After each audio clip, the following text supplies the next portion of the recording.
Falando sobre esse assunto, agora conversando com o deputado Ricardo Barros, líder do governo na Câmara e que nos atende gentilmente nessa manhã de vitória importante, né, deputado? A gente ontem aqui acompanhava o senhor depois de uma reunião com o presidente Jair Bolsonaro, falando sobre as estratégias, né, essa questão dos votos e como o senhor já previa, uma vitória com um número até maior do que lá no primeiro turno, não é mesmo?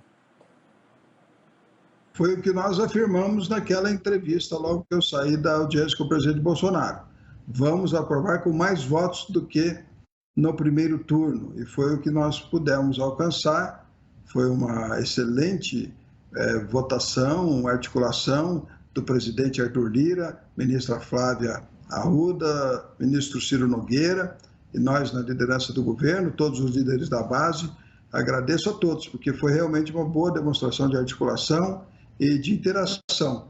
E tudo isso com decisão de Supremo no meio da votação, e vocês viram que não mudou nada na votação a decisão do Supremo. Não tem relação a votação com as emendas de relator, como eu já havia afirmado também logo ontem, quando a questão veio à tona.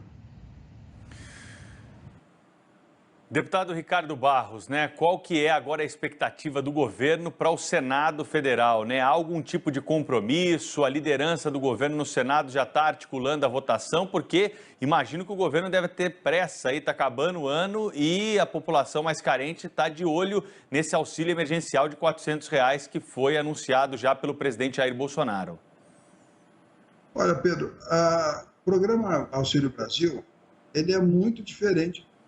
É uma rampa de ascensão social, onde as pessoas são qualificadas para deixar de precisar da ajuda do governo. Então, os jovens dessas famílias terão um diploma de profissionalização do Sistema S, para quando ele fizer a idade produtiva já ter uma habilitação para o mercado de trabalho, para ter facilidade no seu primeiro emprego. As crianças têm acompanhamento do desempenho escolar e não só da frequência na escola como é hoje. Então, nós não vamos medir se a criança vai na escola, vamos medir se a criança aprende na escola. As crianças que tiverem desempenho no esporte vão ser incentivadas e premiadas, porque o esporte é também uma profissionalização. Muitas crianças podem ser atletas profissionais.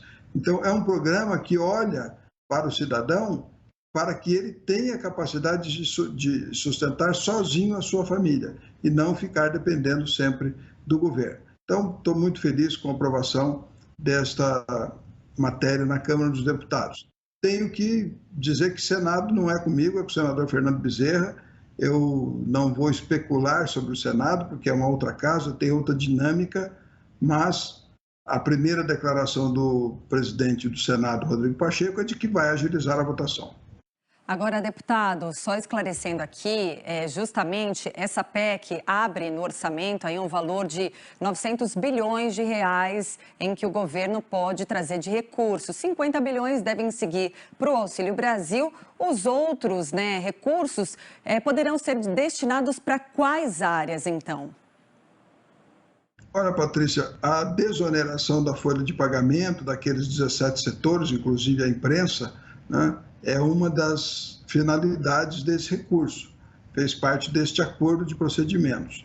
Evidentemente, vamos ver como a PEC sai do Senado, se houver a manutenção desse mesmo limite potencial de uso dos recursos, nós vamos poder definir a aplicação na votação do Orçamento da União, que será feita de forma transparente aqui com o acompanhamento de todos vocês. Então, vamos aguardar a aprovação do Senado e depende de como sair do Senado, com que limites de aumento de possibilidade de gastos do governo para atender a pandemia, nós vamos definir a aplicação dos recursos. Acho que agora é pura especulação. Deputado Ricardo Barros, nós estamos tendo ainda a expectativa dos últimos votos lá no Supremo Tribunal Federal, né, sobre a questão das emendas de relator, né? Já tem uma maioria formada. Isso vai ter algum impacto aí no trabalho direto da Câmara? Como é que está repercutindo esta notícia de que já tem uma maioria formada contra o pagamento desse tipo de emenda aí para os parlamentares, hein? Olha, não há nenhum prejuízo, tanto que ontem a decisão da ministra não mudou a nota de aprovação da PEC. É uma questão burocrática. Eu sou um especialista na área de orçamento, já fui relator geral do orçamento, sou o autor da resolução número 1 de 2016, que define a tramitação de todas as matérias orçamentárias. A solução dessa questão levantada pela ministra Rosa Weber e pelo Supremo é muito simples, é só burocracia mesmo.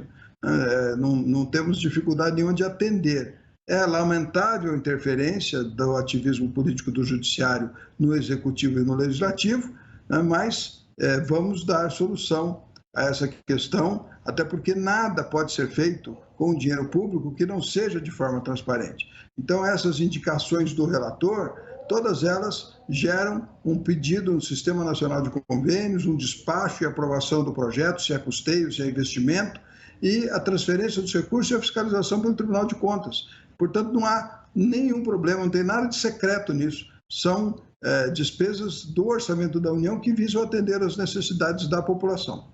Agora, deputado, se a PEC dos precatórios for aprovada ainda nesse ano lá no Senado, é o que se espera, pode-se abrir espaço no orçamento desse ano ainda também, sem pensar no ano que vem? Não necessariamente, né? Mas poderia. Aqui não há tempo hábil, porque nós temos a execução orçamentária já na fase final, teríamos que aprovar créditos para aproveitar esse espaço fiscal e, depois de aprovar os créditos, abrir o sistema, aprovar projetos. É muito difícil nós podemos utilizar esse ano ainda recursos com esta finalidade de atender obras da saúde, da educação, da assistência social, que é o que mais pede pavimentação, né, que é muito pedido também pelos prefeitos, que, aliás, estiveram aqui ontem, quase 1.000 prefeitos, apoiando a aprovação da PEC por conta de um parcelamento também dos débitos previdenciários dos municípios que estão previstos na emenda constitucional. Deputado Ricardo Barros, uma preocupação que se teve, né, na discussão dessa PEC dos precatórios é com o teto de gastos, né? Há o compromisso de manter o teto de gastos? Há algum risco de extrapolar o teto de gastos o ano que vem? Como é que o senhor pode definir o que saiu no texto final aí e que agora vai, claro, passar pelo Senado ainda, mas pelo texto que saiu da Câmara, qual é a relação da PEC dos precatórios com o teto de gastos? Bom, está mantido o teto de gastos.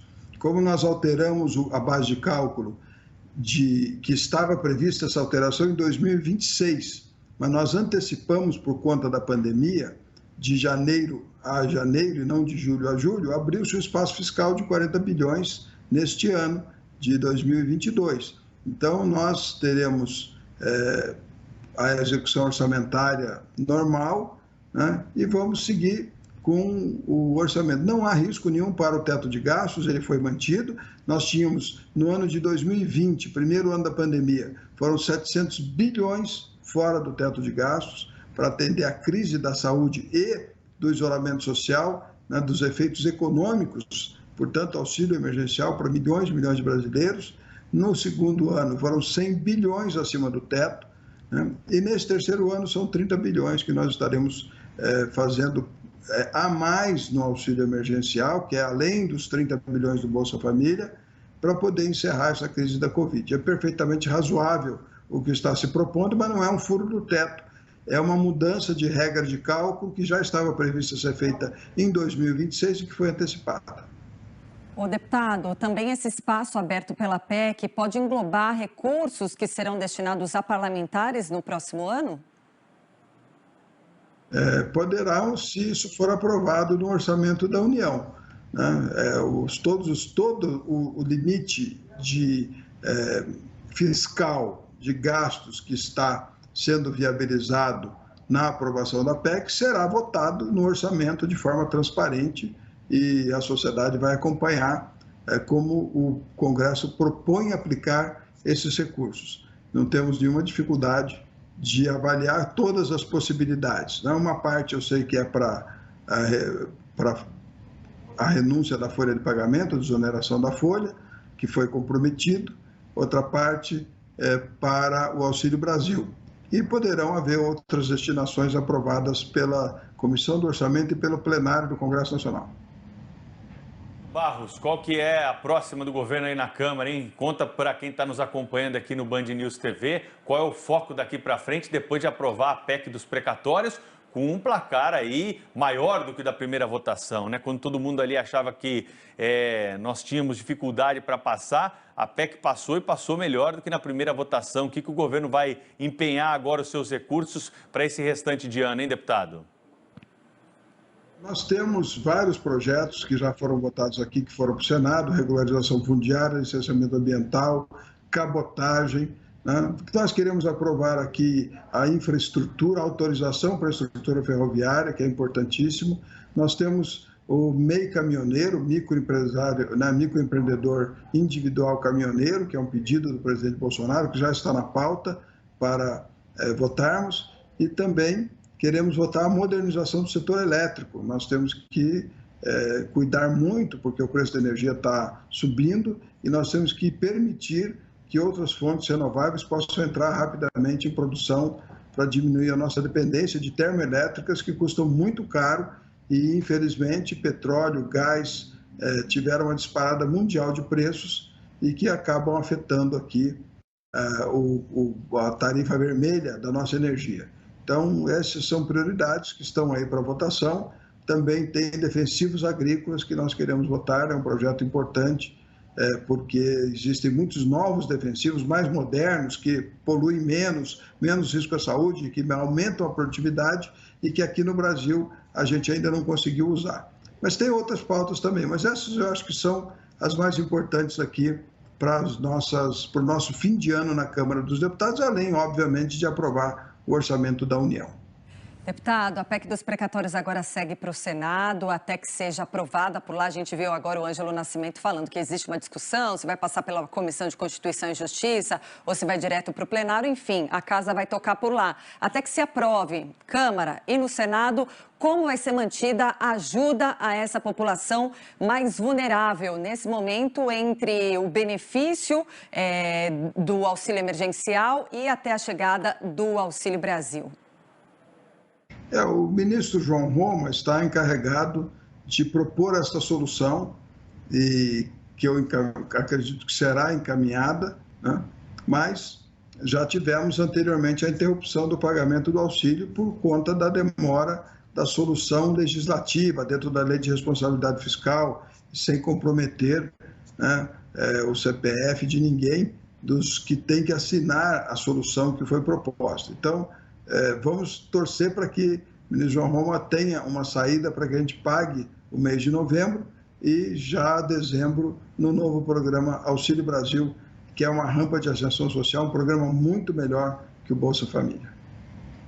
Eu quero agradecer ao líder do governo na Câmara, o deputado Ricardo Barros, que conversou conosco nessa manhã aqui no Manhã Band News. Obrigado pela entrevista, deputado. Boa sorte e até uma próxima. Obrigado a vocês. Obrigada, deputado. Bom trabalho.